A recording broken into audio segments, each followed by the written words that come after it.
Buenos días. Buenos días. ¿Cómo está? Bien, bien. ¿Y tú? Sí, todo bien, todo ¿Qué bien. tal? Gracias por recibirnos aquí en Queens. Gracias, gracias. Queens, right? Yes. You have said that you can feel the fear of the immigrant community when you walk, you talk in neighborhoods like this one. How that would change if you become the mayor? You know, I would be proud to be the first immigrant mayor of our city in generations. I came to the city when I was 7 years old. I got my citizenship right here in this city. And I've spoken to so many other immigrants. You know, 40% of our city are immigrants. They were born outside of this country. And as you said, that fear, it extends across the city no matter one's status. I've heard from, you know, I went to a Dominican barbershop in Harlem and was speaking to the owner who told me that his own barbers, who are permanent residents here in the United States working in New York City, are afraid to come to work because they don't know where they might see ICE, where they might be subject to this kind of harassment. I spoke to another New Yorker who told me of the fear in even leaving their home. There was a New Yorker who took down all the numbers of the apartment on their floor such that ICE would not know where anyone lived. That's how people are living. And what would change under me is someone who is proud of my status as the first immigrant mayor in generations, someone who would stand up for our sanctuary city policies, and someone who would hire 200 additional lawyers for our city's law department to take us back to our pre-pandemic levels so that we can start to actually be on the front foot of defending immigrant rights right here in New York City. But President Trump has threatened to pull funds, deploy the military, even prosecute elected officials. If you win, and if you are the mayor and you confront Donald Trump, would those consequences be worth it? Wouldn't New Yorkers be paying the consequences even more than now? Well, I would say that we are also still speaking about New Yorkers when we speak about immigrants here in our city. This is a city of the world. And what we've seen under this current mayor is what we can get when we collaborate with Donald Trump, which is not much at all. Even amidst this mayor's willingness to be an enforcer of an immigration agenda and looking to change our sanctuary city policies, we still see a federal administration detaining children as young as 6 years of age right here in this very borough. We still see a federal administration stealing $80 million from our city's bank accounts. And what we know is that the best way to defeat the Trump administration's agenda is to actually fight. And what we've seen is a lot of times these threats which I've faced myself of, he's talked about deporting me, he's talked about denaturalizing me, he's talked about arresting me. These are the kinds of threats that are best met with a resistance that showcases our actual values. When you see the Mayor Adams collaborating, as you said, New York City collaborating with immigration enforcement, is that not protecting New York City in some way, protecting from harsher crackdowns like the ones we've seen in Los Angeles and in Chicago? You know, I think about in Illinois, where the Trump administration spoke about sending the National Guard to Chicago. And they even made mock-up posters of them invading Chicago to the extent that it was going to be imminent. And the governor of Illinois, Pritzker, worked with civil society and leaders across multiple levels of elected government to create a pushback to the Trump administration such that they moved on from Chicago as the site of the deployment and instead went to another state. That's also what's possible here in New York City if we're working alongside other elected leaders. I would look forward to working with Governor Hochul, Attorney General James, in pushing back against the deployment of the National Guard, because New Yorkers don't need boots on the ground in this city. They need money in their pocket. And this is a Trump administration that has made that more difficult. It's cut SNAP benefits. It's thrown New Yorkers off their health insurance. We are talking about an attack on working people's ability to afford the city. So you don't think that we would see the incidents that we've seen in terms of immigration enforcement in Los Angeles every day? I'm reporting about that every day, and it's incredible the amount of situations that immigrants encounter there. I think it is inevitable that Donald Trump tries to deploy the National Guard here. I think it is inevitable because it is an illustration of his politics. And I also think that we're seeing aspects of this enforcement right now. That we're talking about public school students, not just a 6-year-old girl, also Dylan Contreras, right, a New York City public high school student who was detained and sent hundreds of miles away. And my point is that right now, so much of this is in a language of safety, but a significant number of these arrests are taking place at 26 Federal Plaza, where immigrants are going for routine check-ins, the ones they have gone through for years and are now going into that building not knowing if they'll see their family and friends again. You're now a candidate making national headlines, right? Are you worried about your own safety? You know, I am thankful to have the protection of a number of officers in the NYPD. I'm thankful for the concern that many have had for my safety, and I will tell you that it is a sad fact of public life in this country that political violence has become something that has been normalized as opposed to something that is rare. And I've seen that myself in that in the last week there was a man from Texas who was arraigned right here in Queens because he was making death threats to me and my wife. And he said that he wished that an IDF bullet would go through my skull and told me that he would blow up my car. Never mind the fact that I don't own one. But all of this is a reflection of an attempt to intimidate not just me, but so many like me who have a vision for this city and this country that includes everyone here. And we take precautions necessary to ensure safety is paramount, and we also will not let it stop us from running for the seat and for running the city the way that it should be run. In fact, authorities define those threats as terrorist threats, right? How did you manage personally and politically that situation when you learned about it? You know, the most difficult part of it is what it means for those that you love. That we're speaking about my wife, my family, my friends. We are even speaking about the officers around me. Because if anyone attempts a threat on my life, it's not just on me. I'm always moving around with a number of other people whose their lives would also be in jeopardy. And it is saddening, it is horrifying, and yet it's becoming a fact of life. And I am confident in my safety. I worry for theirs. And I worry for the fact that this is what politics has become. And in this moment, it is necessary for us to speak about a shared humanity, and yet we're seeing so many try and exploit political violence to increase repression of political opposition, namely coming out of the White House. After Charlie Kirk's murder, did your campaign increase security? We did. We increased the precautions that we were taking, and you know, we saw threats after that, and I think we've just seen in this arraignment that this is not a hypothetical concern. This is one that is very real, and it's one that also impacts the ability of so many people to do their job. You know, as I'm running for mayor, I'm also the assembly member of this very district, and in my district office is where these calls were being made, where these threats were being made, and those calls that would otherwise be of my constituent services director working with a constituent to keep them in their home, to help them afford their rent, to help them with questions they may have about immigration, were instead moments where they were listening to voicemails and receiving phone calls where violence was being threatened not just to me but also to them. Let's talk about Latino voters. You had a good performance among Latino voters in the primary, but let me tackle the elephant in the room. Please. Why should people who fled Cuba, Venezuela, trust a candidate who calls himself a democratic socialist? Democratic socialism is a belief in the dignity of each and every person. It's a belief that whatever is necessary for that dignified life is one that each and every New Yorker should enjoy. And I have heard from many New Yorkers, whether from Venezuela or Cuba, who have had concerns about what does this mean in their life. And I've made very clear that for this here in New York City, the illustration of these values is about lifting up working people and thinking about the words of Dr. King. Decades ago, he said, call it democracy or call it democratic socialism. There must be a better distribution of wealth for all of God's children in this country. And I think what I've seen from Latino New Yorkers, no matter where they come from, is an understanding that when they work so hard in this city and yet are still unable to afford it because it's the most expensive in the entire country, that there is something wrong with the economic incentives and the economic system around them. And this is a vision that would ensure that that which is necessary is that which is there for each and every one of them, whether we're speaking about their ability to afford their rent, childcare, public transit, a vision for the dignity of working people. We're going to talk about affordability in a second, but before that, are Cuba and Venezuela two authoritarian regimes? Yes. You've been reflecting on that in the last weeks based on your comments, right? Yes. How did you work to evolve and state here that they are authoritarian regimes? To be frank with you, my focus is on New York City, and so I'm often thinking of things within the context of New York City.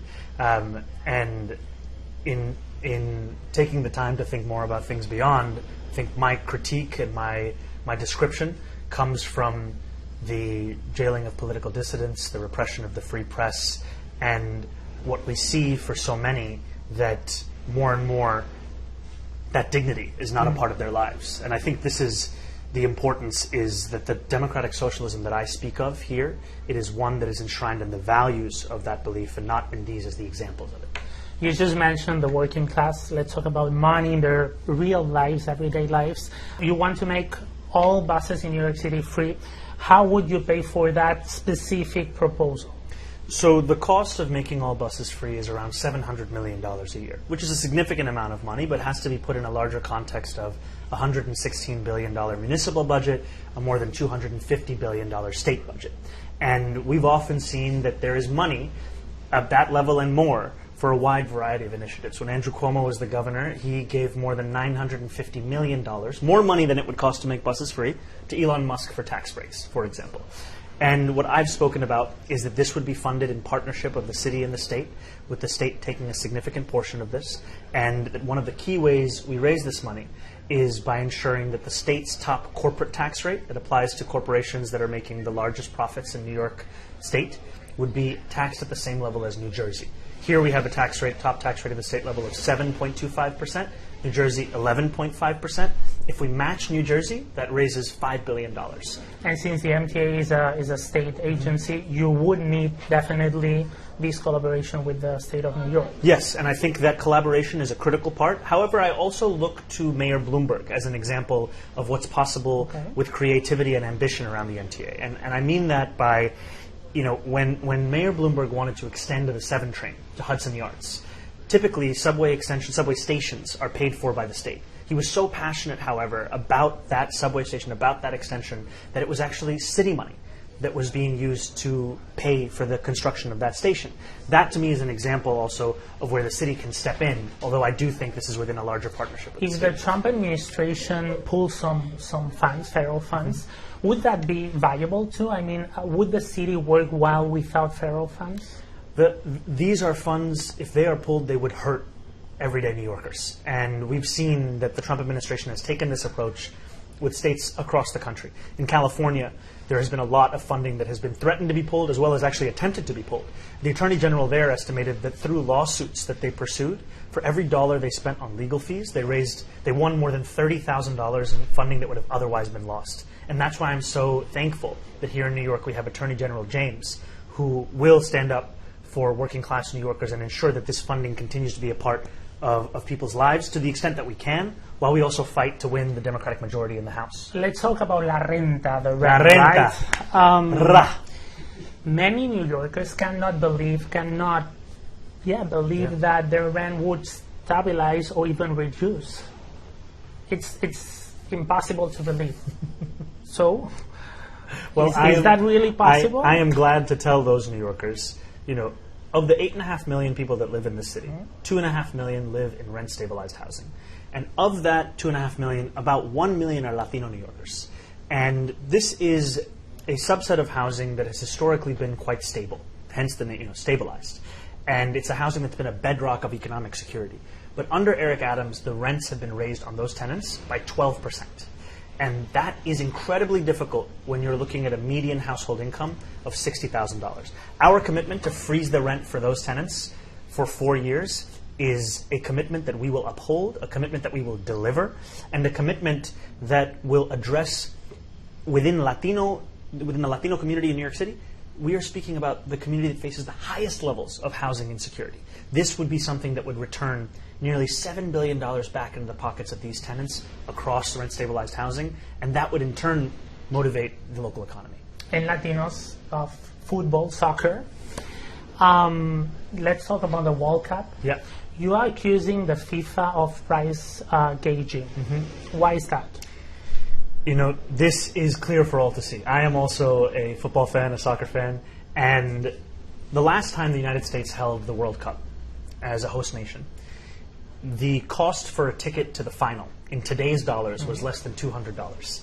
In this World Cup, FIFA wants to charge more than $6,000 for a ticket to that same final. And we're seeing that they are going to engage in dynamic pricing, which they have never done before in the history of the World Cup, which means when you enter the waiting list to buy a ticket, by the time you get to the front of the line, the cost of that ticket could be much, much higher. And you're going to have a resale market with no cap on what the cost of that ticket will be. And what we are asking for is simply in line with what FIFA has done with previous World Cups. We are asking for there to be no dynamic pricing. We're asking there to be a cap on resale prices within their official venue. And we are asking for a set-aside of tickets for local residents, because we want to make sure that this is a World Cup that New Yorkers can enjoy. So you're asking, right? Mm-hmm. But since the stadium is in New Jersey, does the city of New York have any power to enforce that? Well, my colleague Ferris Forrest always tells me, closed mouths do not get fed. You have to ask for something if you want to actually win that thing. And what we've seen is even just in the time since we launched this demand, FIFA has now come out to say that there are going to be set-aside fixed tickets for fans, which we appreciate. We want to build on that. We want to build on the success of this demand and ensure that we're delivering all of this. Because what we've seen is that this is ultimately for FIFA about increasing revenues. They're looking to increase revenues by up to 400% from what they made in Qatar. And this should be a celebration of this city, of the world. And you know, we're right here on Steinway Street. So many New Yorkers watch the games here. When the Moroccan national team got to the semifinals, you couldn't walk through the street. I would go to Basurero to watch Copa America. It is a real celebration of where we come from and that communal belonging. We want New Yorkers to also be able to be in the stadium. How's your Spanish coming along? It's very slow. I have to tell many people, you know, mucho gusto, yo no hablo español, lo siento, solamente en inglés. How hard was to record an entire ad campaign in Spanish? It was quite difficult. If you notice, the video starts in the daytime, ends in the nighttime, because of how many takes we took. But you have very good phonetics, and that's the key. It's a part of being a New Yorker. Did you oversell your Spanish skills in that video? No, I just tried as hard as I could, and like you said, when I first recorded a take, I said la renta, and then my friend was telling me renta. Yeah. You have to roll your R. And that's I think part of what New Yorkers deserve from a mayor is someone who will try their best, give it their all, and that. Sorry, That's New York. That's New York. So doing that ad with all the coaching was still a good decision for your campaign. Absolutely, it was incredibly helpful because what we found, we have 7,000 volunteers who speak Spanish and are knocking across New York City. We would hear from those volunteers that abuelas are asking for a video that they could send around, that they could share about the vision of this campaign. And so I spoke to a friend of mine, Amanda Septimo, who is an incredible Dominican-American legislator in the state assembly. And she spent the afternoon with us, taking us through this, because this is a part of recognizing the dignity of Latino New Yorkers, is speaking to those same New Yorkers in all of the different languages that are part of the layer. Are we going to see another ad in Spanish before the election? Very possibly. So yes? Yes, I think so. I think so. President Trump is taking unprecedented steps in this country. How are the Democrats doing? How are they rising to the occasion? You know, I think there are a number of Democrats who are showing what leadership looks like. I think often about Mayor Wu in Boston as an example of that. And I also think that it's important for us to be proud of our values and our policies. Too often it feels as if Democrats are ashamed or embarrassed of what we actually believe in. And I'm proud to go head-to-head with President Trump if he wants to attack immigrant New Yorkers. I'm proud to stand up for working class people across the city, and I'm proud to do those things because that's what it means to love this city. What needs to be improved among Democrats? If you sit, for example, one day with the National Committee, what would you propose? I would say that working people have to be at the heart of our politics. We have to make it clear who we are fighting for and what we are willing to do to deliver for those working people, because too often those same Americans are looking at our politics and they don't see enough people fighting for their ability to afford a dignified life. Ours has to be the party that makes it clear that dignified life is a non-negotiable and it's our North Star. Because in your case, we could see through the data that some Latino voters who might vote or voted for Trump then voted for you in the primary. And I found that, you know, when I went to Fordham Road in the Bronx, when I went to Hillside Avenue in Queens after the presidential election, neighborhoods which swung towards Trump, I asked those New Yorkers, who did you vote for and why? And many of them told me Donald Trump, and they told me it was about affordability. It was that they couldn't afford the life they could 4 years ago. And we need to listen to those voters, not lecture them. And we need to actually understand that if we offer them a vision of a city that they could afford, that they could live in, that they could be proud of, they could come back to us. Those Latino voters, what are they telling you every day? What's the thing that you hear the most? Affordability. again and again and again, I hear about so many Latino New Yorkers who have had to move, had to leave New York City. They have to go to Pennsylvania. They have to go to Jersey City. They have to go to Connecticut because they just can't afford the rent here. They can't afford the groceries. They can't afford the childcare. And I think this is what is so critically important.